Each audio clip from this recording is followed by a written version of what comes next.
సంగారెడ్డి జిల్లా పటాన్చెరు డివిజన్ రామచంద్రాపురం మండలాలకు చెందిన 271 మంది లబ్ధిదారులకు చెక్కుల్ని పంపిణీ చేశారు ఎమ్మెల్యే గూడెం మహిపాల్ రెడ్డి. సుమారు 2,71,00,000 రూపాయల విలువైన కళ్యాణలక్ష్మి షాదీ ముబారక్ చెక్కుల్ని లబ్ధిదారులకు పంపిణీ చేశారు. ఈ కార్యక్రమంలో స్థానిక కార్పొరేటర్తో పాటు ఎంఆర్ఓలు రంగారావు, సంగ్రామం లబ్ధిదారులు పాల్గొన్నారు.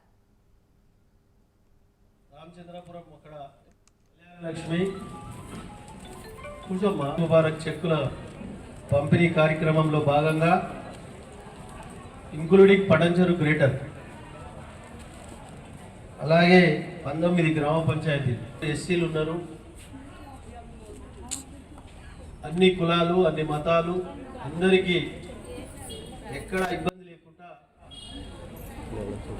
ప్రతి ఆడబిడ్డ తెలియజేసిన తల్లికి చెక్కు రావాలనే ఆలోచనతో ఈరోజు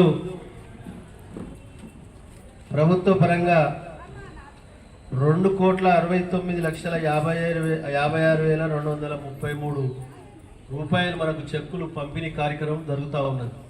కళ్యాణలక్ష్మి ముబారక్ చెక్కుల పంపిణీ కార్యక్రమంలో భాగంగా ఇంక్లూడింగ్